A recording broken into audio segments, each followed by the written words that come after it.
Halakhah. We're talking about Halakhah. Okay, don't make me do the proverbial shh. But it always works, doesn't it? Okay. It works for you. What a universal sound that everybody responds to. You will.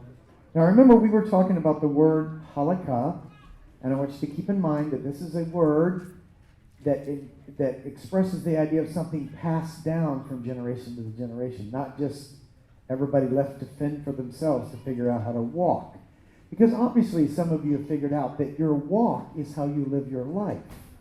Okay, that's what we're talking about here. And how you live your life is something that's not just left up to the whims of every single person based upon their personal experience, but the fathers teaching their children and passing it down from one generation to the next. And so we've seen this in actually the way the word breaks down itself, because my contention is that you've properly defined the word when you take it back into the context of Scripture, and it's in harmony with the context of Scripture. But I add another witness to that. It's revealed in the birds and the bees and the flowers and the trees, the whole thing, okay? It's seen everywhere. If it's from God and it's true, it's everywhere. Once again, otherwise it's just another theological position that may change 15 years from now into something else. And so I want to give you some examples. Remember, when I only quote the rabbis when the rabbis agree with me, okay? Keep that in mind. And just because you quote something from a rabbi doesn't mean it's true. It only means that you found somebody that thinks like you do. Okay, just want to give you the reality of things, okay? According to the Encyclopedia of Jewish Concepts, I bet you some of you have this book at home, okay? It says that the aim and purpose, we're going to go into Aggadah now. We've talked about Halakhah, that means your walk, how you do things, but it's not just your walk and so forth. It's passing things down. Now we're going to go into Aggadah. The aim and purpose of Aggadic literature is to inspire and edify and to move people to the kind of righteous behavior which the Halakhah requires. So what we're going to see here is that, as we get through that, is that Halakhah is something you can see, Aggadah is something you can't see. Now let me give you an example. In the wilderness, Israel, the Israelites, were moving from camp to camp with the Ark of the Covenant in the core of the camp, with the Levites and the 4 divisions of the tribes surrounding them. And Moses comes down from the mount with the tablets, which are made of mass and matter. You know what I mean? Everything that you can see in the world is made of mass and matter. In other words, it's made up of atoms, which have protons and neutrons and electrons flying around them, okay? And these are the things that we can see, because when we collectively put atoms together and form molecules and eventually cells, eventually we end up with Craig, okay? Craig is just a mass of Craig atoms, okay?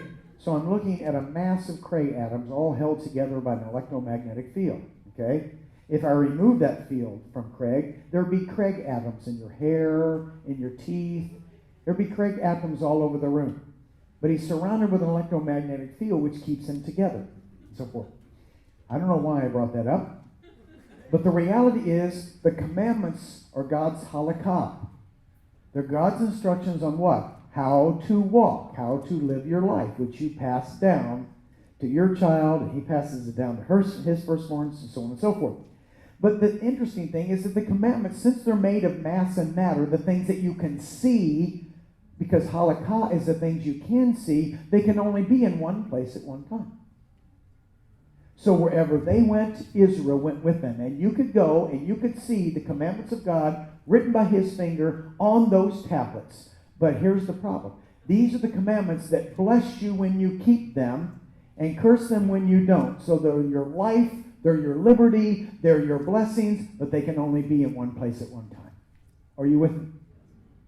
And so the Father, being smarter than we are, knows he has a conundrum on his hands, which is a fancy word for he just has a problem on his hands, because he knows there's going to come a time when his people, particularly Solomon, is going to multiply concubines and wives unto himself, and as a result of man doing what he wants to do, his people are going to be divided into the house of Israel and the house of Judah and scattered all over the earth.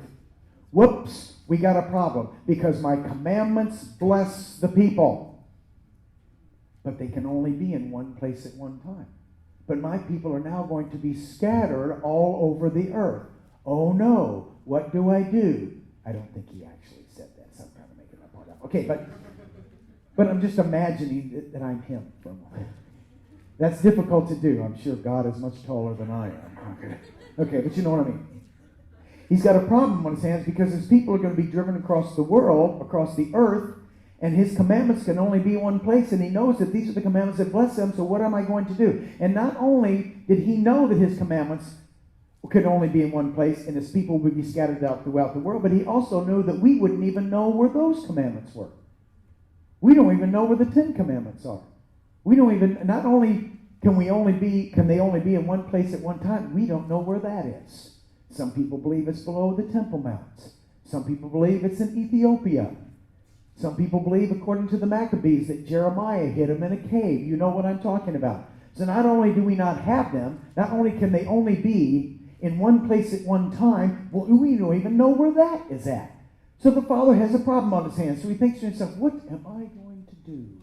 My commandments, my Halakhah, is what teaches the people how to walk, and they can only be in one place at one time, and my people are scattered all over the earth. What am I to do? I got it. I'll put them on something that everybody has. Yeah, what does everybody have that they can't even go anywhere without it? They have a heart. That's it. Everybody has a heart. Nobody really left it in San Francisco. Okay? We people, that was a bad American joke. Okay, I understand. Okay? But I'll write them on their hearts because they can't go places without their hearts. So they have no excuse because everybody has a heart. So I'll write them in a place you can't see. Aggadah. Okay? Are the things that you can't see. And so we declare and we proclaim the kingdom to people because it comes forth with words, those things that we cannot see. So this is going to be the background of that because this is a motivation that comes forth from the heart. Once again, my father can teach me Halakhah, but he couldn't teach me Aggadah. That's something that's got to spring forth from the heart. Now, this should be a familiar term to many of you. You may recognize it because you just went through Passover. And in the Passover, you sat down to that table and you had a Seder, right? And generally speaking, some of you had probably a piece of paper or a small book in front of you that you read out of, okay? Halakhah, okay? And probably in there it says something like, Daddy, on all days of the week we have leavened bread. Why on this night only are we having... You know how it goes, okay? And so what do? You're telling forth. You're bringing forth something. And you're particularly talking about something that nobody can see. They weren't there. Nobody was in Egypt.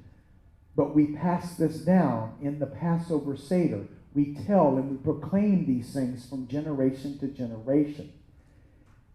How many times does the New Testament talk about we have heard these things from the beginning, but now we have handled them ourselves? 1 John chapter 1, verse 1, for example. So we hear the word, okay, of God. But that's something that you cannot see. So it simply became seen in Yeshua, the Messiah, walking the face of the earth. Believe it or not, this is all revealed in a little formula called E equals MC squared. When you begin to see your Bible statements not as primitive religious statements, but sound science. I cannot overstate to the younger generation that John 1:1 is a scientific statement, not a religious statement. In the beginning was the Word, and the Word was with God, and God was the Word. And we don't have time to do this. I'm just kind of throwing out a little bit there in a series I have called the God Particle. Okay? God Particle is real popular right now if you get on the internet. That's been in the biggest news. And so I go to all the details of the God Particle in the Bible from beginning to end. But my point being is that Aggadah is something that you cannot see, but it's only revealed in what you can see. So that's why you have to start with what you can't see first. Then it manifests itself in what you can see. Now I'm going to go through lots of examples of this. Let's go through the meaning of Aggadah. Here it is, written in the form that you would see it in a Chumash right now. Aleph, Gimel, Dalet, Hey. That little dagesh there means to say the G sound twice. Aggadah. If you look it up in the Strong's Concordance, which is what? A concordance, not a dictionary. It's a concordance. That's why he called it that. It's translated as to narrate, to tell, in front of, opposite, declare, and show. The very first occurrence of this word is actually going to be expressed in the word opposite. And we'll see the significance of that a little bit later. Probably we won't do it now, but when we get back in the session this evening. It comes from the root Nun Gimel Dalet. Nun Gimel Dalet. Once again, that's the parent root, so you actually can't pronounce it. It's just Nun Gimel Dalet. It's the three-letter parent root. When you can see Hebrew words as parents, you think we call it the parent root for nothing? The reason why in Hebrew the three-letter root is the parent root is because in Hebrew it's designed just like a parent is. It's designed like a mother and a father. There's a father root and a mother root to the word. And when they're together, they form a family. When you start putting the other words into it, you have cognates or families. Okay? They produce children and so forth. But in order to do that, you have to have a mom and a dad. In order to produce children, you have to have a mom and a dad. And so the nuances of the words. Let's go back to the words we used earlier. Kavod, for example. Kaf bet dalet. Remember, glory, heavy, weighty, liver, okay, and gravity. It means all those things in Hebrew. But the parent root is going to have all the genetic information for all its nuances of its children. I'm going to explain this the best I can because I think it's an essential thing to grasp. That if I brought my children up here, every one of them would look a little different, but they all have the same genetic information from their mother and their father. They may look a little different. The word liver looks a little different than the word glory. Are you with me? But they have the same parents. They both share the same genetic information, something weighty and heavy. And so they just share the same genetic information because that's why we call it the parent root, because all the nuances of the word are going to have the same genetic information as those three letters. And that's the way words work, because that's the way people work. And so we have Nun Gimel Dalet. Here it is in its ancient form. There's your Nun, which is your life, and so forth. You have the Gimel, okay, which is a foot, camel's foot, and so forth. Then you have a Dalet, okay? Looks like a delta, and so forth. And as we translate this is life weaned or ripened at the door. This is life as weaned. So it involves life. It involves teaching something at the door. Weaned, when you wean a baby, you're teaching a baby to get off the breast milk and be able to drink, a glass of milk or whatever, or to eat a peanut butter sandwich, whatever. Okay, I'm at a loss for words here. You know what I'm talking about, okay? All right. So that's the idea, to teach someone to get off of something. See, in the culture in those days, the house was the most important part of the culture. That house, because the house is going to end up being the paradigm or the model of the tabernacle and the temple. So everything in the tabernacle and the temple was first modeled in the home. The threshold. When Rico comes here, he's going to talk to you about the threshold covenants. Crossing over the threshold of the door, so forth. And so everything about the temple and the tabernacle was originally designed in the home. God's original design was not to have a temple. God never intended for priests to be sacrificing animals in a temple. That was not his desire. His design was the family living in the very beginning. All this is a ramification or reaction to man going to the commandments of God. Did I spit on you? I'm sorry. All these things are a result or self-inflicted. God's never designed it to be this way.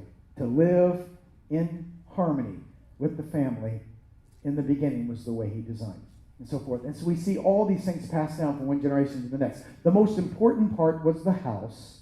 The most important part of the house was the door. That was the way in.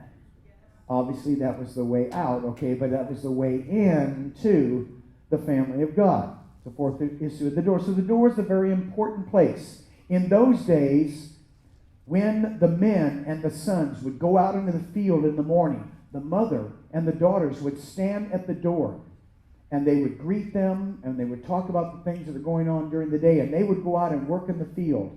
And when they came in from the field at the end of the day when the sun set, the mother and the daughters would once again, they would meet at the door. This still continued even today. There's programs in America. There was a program called Leave It to Beaver. I don't know if you've ever heard the show Leave It to Beaver. But even in the 1950s, we still had that same custom of meeting the family at the door. And they would have discussions and they would give counsel and stuff at the door, because the door is the most important place of the home. We don't do that anymore. In America, many times we don't even eat together anymore. They don't have breakfast together. Everybody's scattered in 15 different directions. They got their iPads and their iPods and their cell phones, and everybody's busy with all this beeping and bopping and binging and bonging and bells and so forth. And so we have a huge disconnect in the way we live our life today with respect to how they lived their life then. Because that door is the most important place. As a matter of fact, there was usually a hedge that surrounded the house, okay? A wall or a hedge. And you had to go through that hedge or that wall to get into the home first. And so the home became the pattern for the future cities. When you read your scriptures, you will see that most cities are named after people. Go to America and see all the names of these cities. Generally speaking, they come from the names of people, either the first person that settled in that town, or some military hero or something that did some great exploits, and they end up naming the city after him. Cities were named after people and so forth. And when cities were first constructed, they had a wall around them. We don't live in walled cities anymore. We don't live in. But in those days, there was always a wall that surrounded the city. And in that wall was a large opening and a small opening. Yes. A large gate and a narrow gate. A wide gate and a narrow gate. And the narrow gate is where the elders sat. At the door. See, that was the narrow door into the city. And the elders sat there. And in the wide gate, any old Tom, Dick, and Slow-Mo could go through any day that he wanted to. And they had a custom in those days, a tradition, that if you owed money to all the vendors in the city, you were in debt and you did not pay their debts, they would come and take your life. They had permission to take you out, to kill you, if you owed all these debts in the city and you did not pay your debts. So every time you came to the city, you had a choice. You could go into the wide gate with everyone else and live in fear, knowing that someone may take you out. In America, we say whack 'em, mafia term, okay? Living your life in fear that someone could take you out. Or you could enter the narrow gate, in which the elders were there for two reasons: to give counsel and to settle debts. So the elders would sit at the gates of the city. You can see this in the book of Jeremiah and so forth, in the writings of the prophets, the elders sitting in the gates, and they could forgive your debts. And so if you went to the narrow gate and you settled your debts there, Mark, now you could walk in freedom in the city. So you had a choice. I can go to the wide gate with everybody else and live in fear the rest of my life, or I can settle my debts now and then walk in freedom in the city. This is the way the cities are designed, because the doors are the most important part of these things. These are where things were declared and where things were told. And the reality, once again, is that the sons, the father and the sons, they would go out into the field and they would work all the hours of the day. And when the sun set, they would come in. They didn't work second and third shifts back then. They worked during the day. And when the day was over, they came in. When they came to their house, the mother had two things going on. The mother and the daughters had two things going on. They lit the candles, and they had a meal prepared. Why did they light the candles? Because it's dark. Why did they have a meal prepared? Because the men were coming in from the fields all day, and they had the meal prepared for them. So it became a tradition all 7 days of the week that when the men would come home from the field, okay, the woman would have the candles ready, okay, and she would have the meal prepared. Now Shabbat, however, okay, they did not work, okay, and so on Shabbat the woman would light the candles. Why? It's getting dark. And they would prepare a meal, because that's what they did all 6 days, other 6 days of the week, is to prepare the meal, and they lit the candles, and this became a tradition on Shabbat. So the idea of lighting candles on Shabbat is not some pagan thing. I say that because you can get on the internet and say, well, the Jews stole this from the Persians. Okay? And they're doing these pagan things that they stole from the other culture. No, everybody, when it got dark, lit candles. Believe it or not, when priests from pagan religions looked up into a sky, they saw the same sun that we do. There's not different suns up there, okay? They saw the same stars. They saw the same things in the skies that we do. And so because some pagan religion uses the sun to mark time does not mean that the Hebrews stole it from the pagans. I find it amazing how we treat the Jewish people all the time. That is, when there's something going on, the Jews always stole it from the other cultures. Never even considering the possibility that maybe the other cultures stole it from the Hebrews. Oh, that can't be. They're good. Okay? Okay, let's go on. I'm being a little too sarcastic here. I realize that there's a line to be drawn in sarcasm. Okay, so what was going on at the door is extremely important. Now I'm going to give you some more insight. Abraham Rabinowitz, Aggadah. This is the most important things here we're going to get to now. Aggadah and Halakhah together enable the mystic soul to live concretely. They ensure that practical affairs are suffused with spirit. The things that you can see are suffused with the things that you can't see. Both manifest meaning and purpose in existence. Together they lead inexorably to heavenly days upon the earth. But see, our Greek culture always forces us to choose one or the other. We're going to see as we relate this to Torah and grace and male and female. Rather than one before the other, it's always one or the other. Because that's what the Western culture teaches us when we read the Scriptures. That's the way it was taught. Rabbi Nachman Krochmal, very well known. The essential subject matter of Aggadah, that which you can't see, is the focus and indirection of the heart. The idea of Aggadic thinking. Now, these are not just two words that have a meaning in your Bible. These are two different ways of thinking and looking at the Torah in the first century, the second century, and even until today.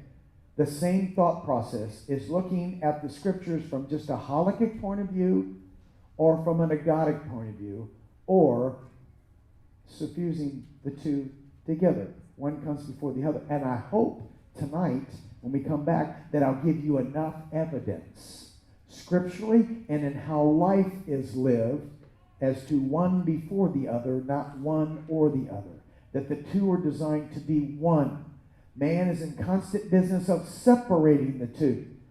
There's two things that can't exist together: faith and no faith. They are a contradiction. That's a double-minded person. They can't exist together. Not Torah and grace any more than male and female. Because the reality is Torah and grace are two totally different words. And in reality, males and females are two totally different species, but they're designed to be one, not separated. You don't get the full witness. You don't get the purpose of it. You have the water, but you don't have the fish in the water. There's a reason for water, but if there's no life in the water, what's it there for? Okay? It's when the fish are in the water. Now that life is in the water, now you have full meaning and purpose to things. Once again, this is how life works. This is not just some other strange theology. These guys have already understood this. So what we're going to do is we're going to start now. We'll go through some examples now, and then we'll have dinner. And then I really admonish you to take advantage of the marketplace, because this is how we get from point A to point B. This is what allows us to be able to come to Australia. It's very expensive to come here. I'm not whining and complaining. But we foot that. We know that this is what we have to do. This is what we're called to do. And there's many what's the word I'm looking at? There's very many faithful brethren in America who deliberately come up to me and hand me something as an offering, saying, I want you to go to Australia or China or Russia or whatever with this. Okay? So they understand, okay, that a lot of places that I go, they can't afford to have me come in. A couple of Zulu tribes in South Africa or whatever can't afford to fly you there. And so it's people like you that allow us to be able to go from one place to the next, because these people can't afford to have this done. And so I can assure you they are extremely grateful for what everybody does. So 2 forms of midrash. In Hebrew we call this midrash. That the idea of droshing something means to search it out diligently, to diligently search something out. There's 2 forms of diligently searching. One is Halakhah, one is Aggadah. That's what we've been talking about. Now, everything on the left-hand side of your screen is going to be summed up in the word instructions. The things you can see. You're going to see the pattern to this as we get going through this. Everything on the right-hand side is relationship, Aggadah, the things you can't see. On the left, the things you can see that are demonstrated on the right, where it comes from, the source of the things that you can't see. The whole purpose of this is it's not a contrast between the two. The two are designed to be one. Okay? They both describe the one God. Let's start out with something I've already talked about. From a halakhic point of view, it's how to walk. But from an Aggadah point of view, once again, it's how to rejoice. One can be taught, the other one has to be a gift. Are you with me?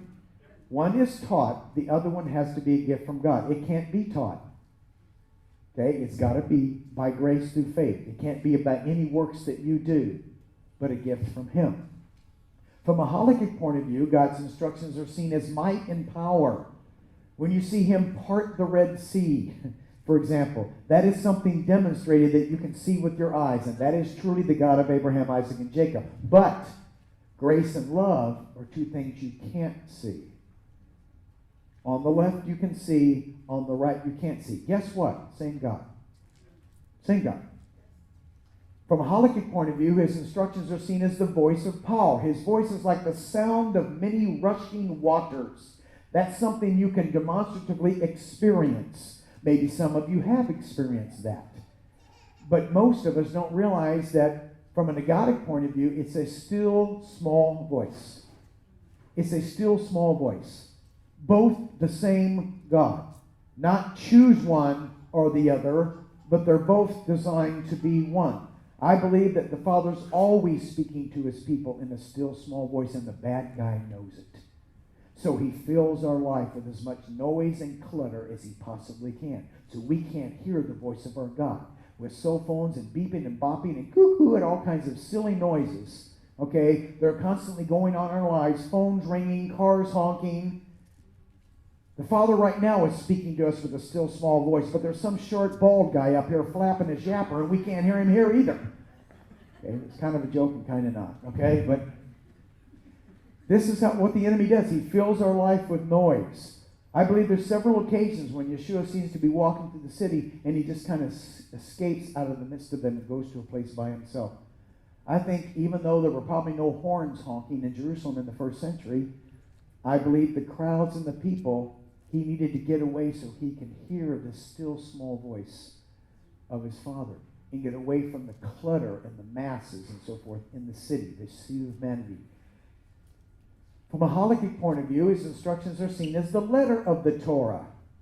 From an Aggadah point of view, it's the spirit of the Torah. These are 2 phrases mentioned in the book of Corinthians. 2 Corinthians chapter 3, we have this mention of the letter of the Torah and the spirit of the Torah. Now, what do Western theologians do with that information? They separate the letter from the Torah from the spirit of the Torah. The letter of the Torah is the commandments of God. The spirit of the Torah is what? I don't know. But they don't. But it's what they see it as, okay?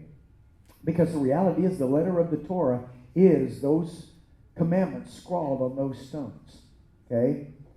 The spirit of the Torah, okay? The purpose and function, because we're going to see this in form and function a little bit later. The form and function of it. Okay, so the 2 are designed to be one. Let me give you an example. We are spirit by nature, but we have a body. Okay? Now the body is something that we can demonstrate. The body is something we can see. But the Father doesn't need that body. to communicate with us. Our Father is spirit, and he's to be worshipped in spirit and truth. So the Father doesn't need your skin, your hair, your sinews, your muscles. He doesn't need that. Well, then what in the world do we have one for? To communicate with each other. We have bodies so we can communicate with each other. He doesn't need our bodies to do this. And so the two are designed to be one once again. And we're going to see that a little bit later when we come back from dinner about the veil that was over Moses' face. Remember in 2 Corinthians chapter 3, there was a veil put over Moses' face, and how Western theologians translate that to be the Torah. When you go back and actually read the story of the veil over Moses' face, then you know what it is. But you don't even bother to do that. You just make everything bad the Torah. Okay? Then you come to erroneous conclusions of what that veil is, because the veil is very clear as to what it is when you go back and read the actual story itself. I'm going to do one more thing, and then we will close and eat dinner. The brain is something you can see. The conscious is something you can't see. From a Halakhah point of view, your brain is the mass and matter in your skull. And brain surgeons, I don't know if we have any brain surgeons here or not, okay, but brain surgeons will tell you that they have a pretty good grasp of how the gray matter in your mind works. They have a pretty good grasp of that. But most of them will tell you we still have not much of a clue about what the conscience is all about. Most brain surgeons cannot tell you what makes people mourn. What makes us long for something. Where does puppy love? I know most of us in here can't remember puppy love anymore, okay? But for those of you who still can, been married to my wife for 17 years, maybe not as long as you think, and I still get puppy love around her, okay? I still get that little feeling around her, okay? And I know what it is, okay? But they can't explain where that comes from. That's the part that you can't see. But you don't choose the brain or the conscience. The two need to become one. You don't choose between the two. If you have a conscience, but you don't have a brain, you have no way of expressing that part that you can't see. If you have a brain or you don't have a conscience, then you run for Congress or something. I wish Ian was here. He was sitting there. Okay? You run for politics if you have a brain and don't have a conscience. You know what I mean? Okay? So, once again, it's not one or the other. The two are designed to be one. And this is expressed over and over and over in the natural things of life. So when we come back, we're going to go through Yeshua's comments about love your neighbor and love your God as yourself and so forth. Clean the outside of the cup, clean the inside of the cup. We're going to go through those examples when we come back. And then we're going to get into all the multitudes of examples of Halakhah and Aggadah. And then we're going to go back to the very first occurrence of Aggadah, which is Adam's helpmate in Genesis chapter 2, verse 18. Okay, can I pray for the meal again? Is that okay? Okay. Once again, Father, we thank you and bless you for bringing us the fruit of the earth, the bread out of the ground. We thank you for our food. We thank you for our sustenance, everything that you've designed for us. And now we're going to partake of the physical food, which we ask you to be blessed by our presence here and accepting these things. We want to bless you as you indeed want to bless us. We don't bless the food. You've already sanctified the food by your word. But we bless you and we thank you for providing our sustenance for us. And we give you all the glory in Yeshua's name. Amen and amen. We'll see you after dinner. See you in a little bit.